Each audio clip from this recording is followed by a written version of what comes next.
Detalye, natanong kasi nato po si Senator Bam Aquino kay Bernardo, paano ba yung sistema, ano ba yung mga ginagawa po nila kung paano po na isa sa katuparan eto po mga ghost projects. Kasi hindi lamang po yan yung tanong natin, tayo personally, 'di ba? Allowed ba talaga na sa DPWH kailangan ba magkaroon po ng mga ghost project? Ito ba ay SOP para po sa mga opisyales, like sa mga district engineer man, sa mga contractor or maging sa central office? Allowed at normal ba talaga ito pong pagpapapasok or pagsasakatuparan ng mga ghost project? Ito po ay matapos na usisahin kasi ito pong si Senator Bam Aquino, ang dating DPWH official, kung sino at ano po ito po mga ahensya yung kakuntsaba po nila para magkaroon po ng ghost project para palabasin pong kumpleto at tapos na ang isa pong proyekto, pero yun pala wala pa pong tapos po dyan. Meron pa yung mga dati, di ba, na napapaulat po nila na hindi pa man po nag-uumpisa yung proyekto, may bayad na, may pera na, may datong na, mga kabombo na natatanggap. Imagine nyo po yun, wala pang nakulayang drawing, nakalathala pa lamang po yan, pero ganyan na po ang nagiging kalakaran. Samantala, hindi naman po naniniwala ito po si Yusek Bernardo na substandard daw ito po mga proyekto po ng DPWH sa buong Pilipinas, bilang isa po yan kasi sa mga nabanggit din po na ito po si Engineer Bryce Hernandez, lalo na dyan nga daw po sa parte po ng Bulacan.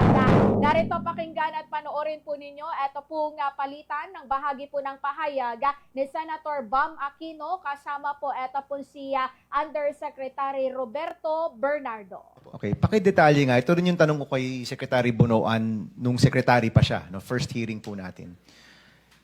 Sino at anong ahensya yung kailangan kakuntsaba para magkaroon ng ghost project? Kasi billion-billion po yan, over X number of months. Idetalye po ninyo, is it from the project manager, engineer, hanggang saan po yan sa central office yung kailangan pong magkakuntsaba para may magawa kang ghost project po ngayon? Mr. Chair, allow me to answer po yung ganun. Kanina po, earlier I mentioned about the authority of the district, which is 150 million. So kung mapapansin nyo po, yung mga ghost projects na nakita sa Bulacan, I think, are all 150 and below. So ganito po yun. Ang isang proyekto po na being handled by the district are being prepared. The program of works are being prepared by the district. Sila po yung nagpe-prepare ng program of works, detailed estimates. At the same time, they are the ones bidding the project once completed na po yung mga datos na yon. Pag po ibinid po nila, sa kanila lang din po tumatakbo yung award. Sila lang din po ito. And then after award po, sila rin po yung nagbibigay ng notice to proceed. District engineer din po. And then after po nung notice to proceed, sila rin po yung nag-i-implement. Sila rin lang po, umiikot lang po sa district lahat yan. Hindi po kumbaga, may monitoring system po, but definitely, hindi po mamomonitor talaga, kahit nga po QA yun na nasabi ko kanina, kahit po sinong ang project po ng DPWH ngayon sa, let's say, alam ko, 20,000 proyekto. So, we are undermanned when it comes to the central office. So, ang mangyayari po, pag po binid ng district, in-award, in-implement, may inspectorate team po yan.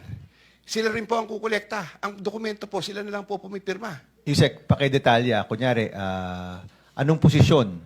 Yung DE, yung ADE, yung project engineer, yung contractor, yung monitoring. Sino pa ba?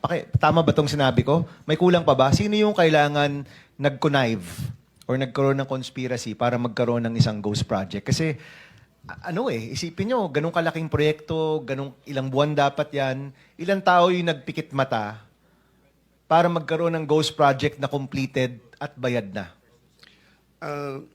Sa ibaba po, Mr. Chair, ang ibaba po niyaan are being handled by the project inspectors.